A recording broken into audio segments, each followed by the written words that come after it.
Welcome to Art Club. Today our featured artist is Wassily Kandinsky. He's a Russian artist and he's one of the pioneers of abstract art. Today we're going to read this book, Nico Draws a Feeling by Bob Roska. Nico loved to make pictures. Everywhere he went, he carried a box of colored pencils and a pad of paper. Because everywhere he went, he saw something that inspired him. It might be a mother bird building her nest, or the low autumn sun peeking out from behind a cloud, or the ice cream truck ring-a-linging down the street. When Nico was inspired, it felt like a window opening in his brain. An idea would flit through the open window like a butterfly, flutter down to his stomach, then along his arm and fingers to his pencils, where it would escape onto his paper in a whirlwind of color. It was a wonderful feeling, and Nico tried to capture it as often as he could. Sometimes he showed his pictures to his friends. "What is it?" one of them would ask. "It's the ring-a-ling of the ice cream truck," Nico would answer. "Doesn't look like the ice cream truck," someone else would say. "It's not the ice cream truck," Nico would explain. "It's the ring-a-ling." "Where's the bell?" "It's not the bell, it's the ring-a-ling." "I don't get it." Sometimes he showed his pictures to his parents. "What is it?" his mom would ask. "It's the warmth of the sun on my face," Nico would answer. "I don't see the sun," his dad would say. "It's not the sun, it's the warmth." "Where's your face?" "It's not my face, it's the warmth." "Oh." Once, he showed a picture to his teacher, Miss Reed. "What is it?" Miss Reed asked. "It's the hard work of a mother robin building her nest," Nico answered. "Where's the robin?" "It's not a robin, it's her hard work." "So this is the nest?" "It's not the nest, it's her hard work." "I see." But Miss Reed didn't see. None of them did. One night, Nico sat on his bed thinking about all the pictures taped to his walls. Then he looked at himself in the mirror. He was inspired to make another picture, only this one taped to the back of his door where no one else could see it. The next day, Nico was heading out with his paper and colored pencils when he noticed a moving truck next door and a girl about his age. "Hi," said the girl. "I'm Iris." "I'm Nico." "Hi." "What are you doing with that stuff?" "This? Nothing." "Are you going to draw?" "Well, yeah, I like to make pictures." "Can I see them?" "I don't know," he said. "You might not like them." "But I might," Iris answered.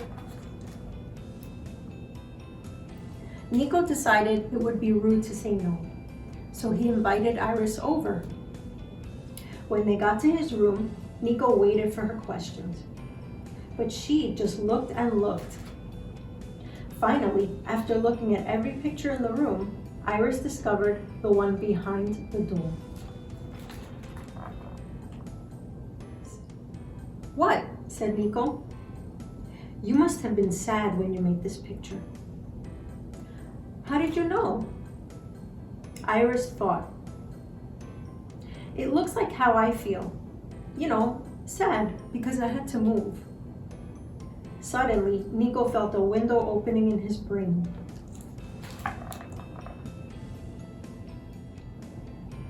"Can I make a picture for you?" asked Nico. "For me?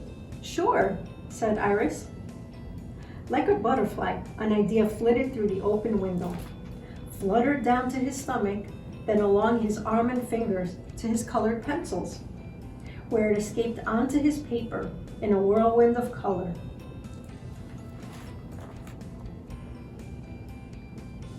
When he finished, he handed the picture to Iris. This time, Nico asked the question, "What is it?" Iris looked at the picture for a long time without saying a word. At last, she looked up at Nico. "I'm not sure exactly, but it makes me feel like I made a new friend."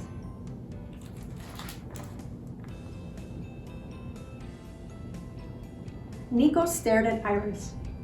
"You can see that?" "I can feel it," Iris replied. "Like a butterfly landing on my finger." "A butterfly?" asked Nico. "I know, it sounds weird." Nico smiled. "Not to me."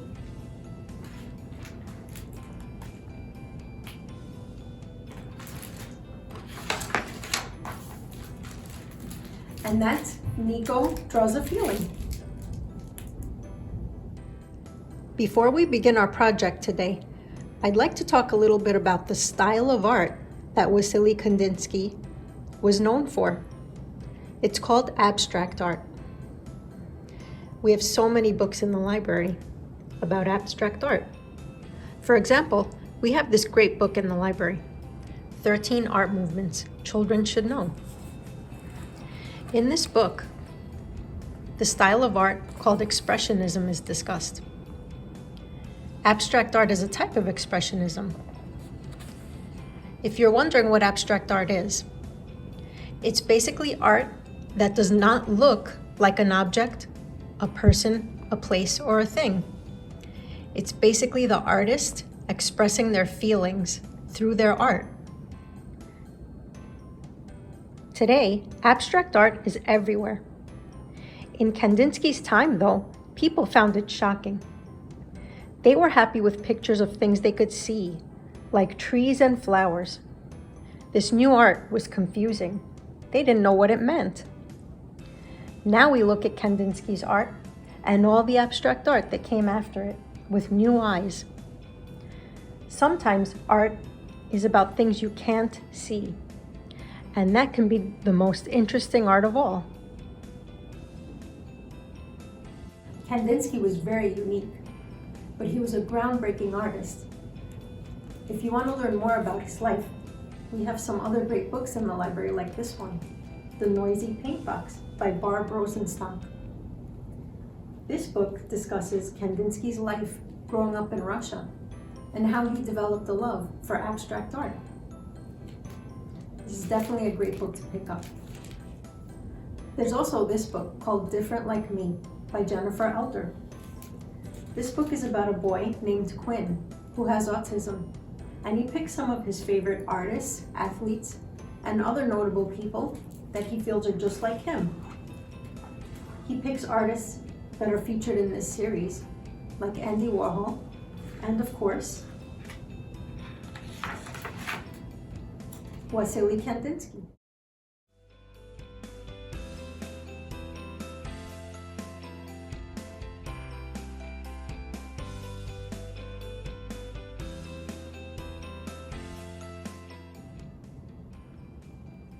Today's project is based on Kandinsky's love of circles. In fact, he's known for his paintings of circles. This is going to be a simple project, but very creative and expressive. You should have an acrylic frame, a circles template. You should also have 2 bags of beads in your art kit.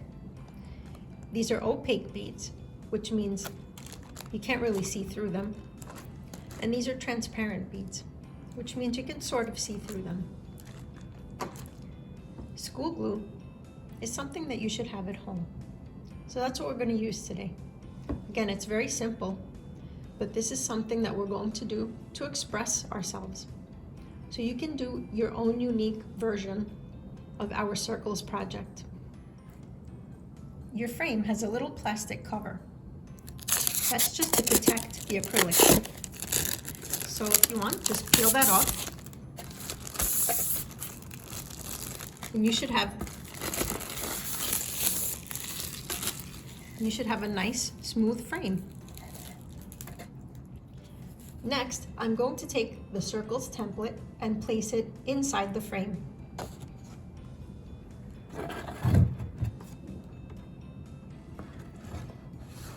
So you just slide it right into the frame. Really simple. Now this is the fun part, where you get to express yourself. We're going to take the beads and glue them along the circle patterns in the template. You can place the beads however you like. You can make a circle one color, different colors. You can make a circle opaque beads or transparent beads, whatever you feel.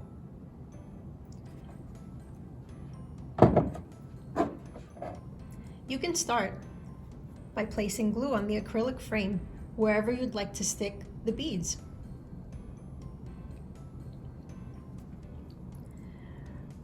I'm going to take the glue and outline my first circle. I'm going to use black beads for this circle. Just sort of place the beads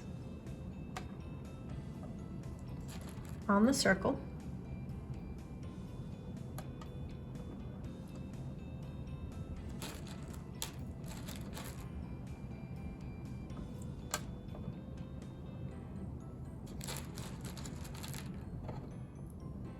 For my next circle, I'm going to place glue on only half of it.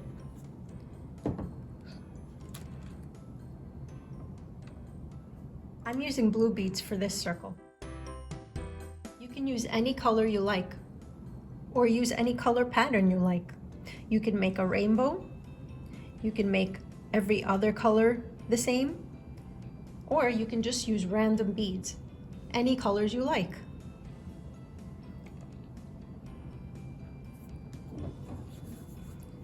I'm going to put glue on the rest of my circle and finish putting the blue beads on the circle.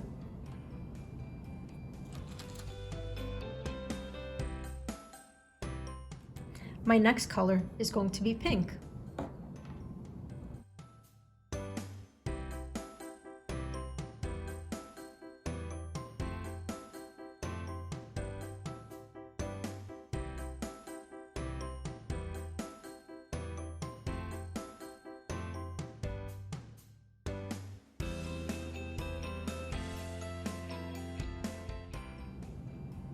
My first circle is done.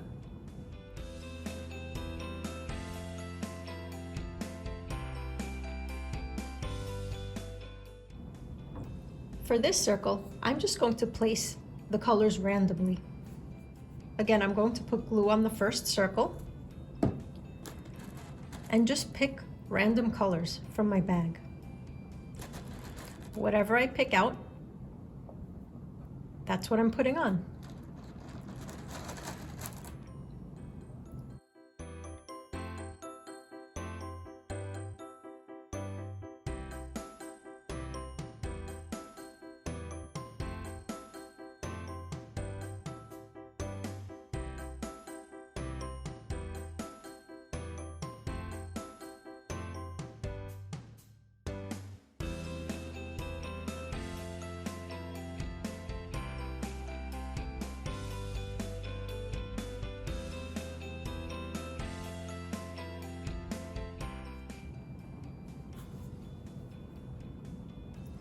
Now let's put glue on the third circle. Again, I'm just going to do half of it so the glue doesn't dry out while I'm placing my beads.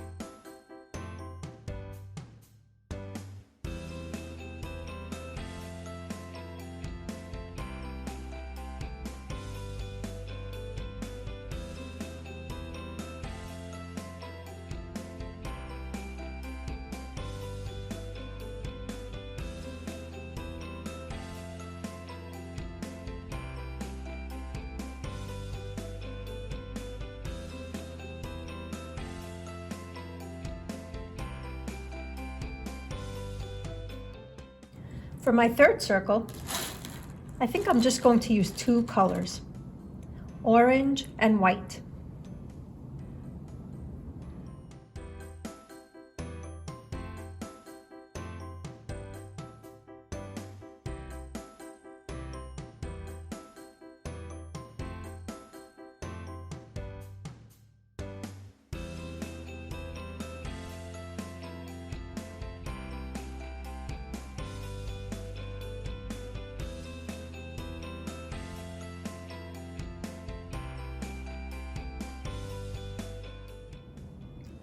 There's my third circle. For my next circle, I think I'm going to make a pattern of colors. I'm going to use white, blue, yellow, and pink.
For my next circle, I'm going to make it all one color.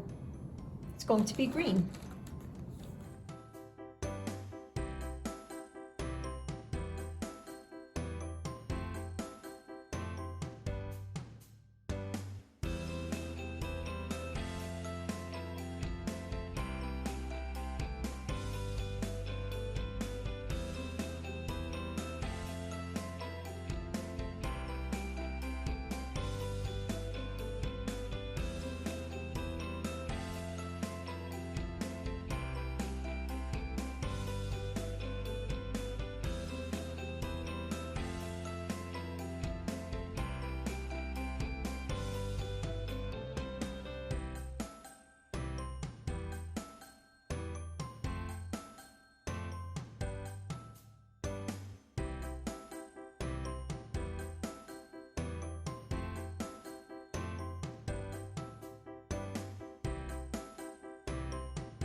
There's my fifth circle.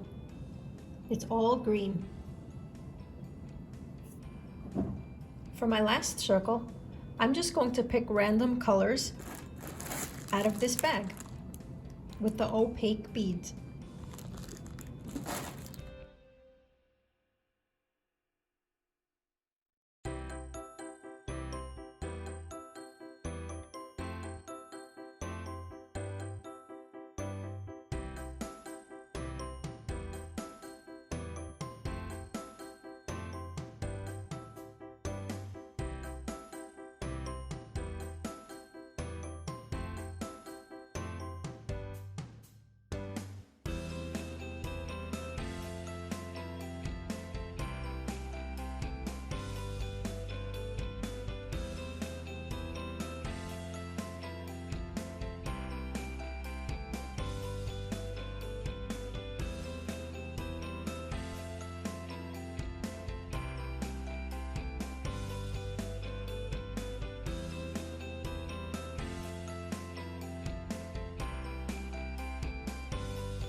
My circles are all done. In the meantime, I'm just going to wait for my glue to dry. If you like, you can remove the template from the frame, and you're just left with your circles. Let's learn a little bit about Wassily Kandinsky's life, and then we'll come back to our project. Wassily Kandinsky was born on December 4, 1866, in Moscow, Russia. Kandinsky spent his childhood in Odessa, which is known as Ukraine today, where he graduated from an Odessa art school. He studied law and political economy at the University of Moscow. In 1895, after a visit to an exhibit of French Impressionist paintings, Kandinsky decided to become a painter. In 1896, at the age of 30, Kandinsky settled in Munich, Germany, studying at a private art school and then at the Academy of Fine Arts. After the outbreak of World War I, Kandinsky returned to Moscow, but then in 1920 went back to Germany, where he taught art and architecture from 1922 until 1933. He then moved to France, where he lived for the rest of his life, producing some of his most beautiful art. Kandinsky died on December 13, 1944, in France. Kandinsky is regarded as one of the originators of abstract painting. Like we discussed before, abstract art is a non-lifelike portrayal of real-world objects, people, and scenes that are usually difficult for other people to recognize. That's because abstract art portrays what the artist feels and thinks, rather than what they see. An abstract artist uses colors and shapes to express his or her emotions and ideas. Just as we don't know other people's thoughts, we don't always know what abstract art portrays. But if you ask the artist, they can explain it to you.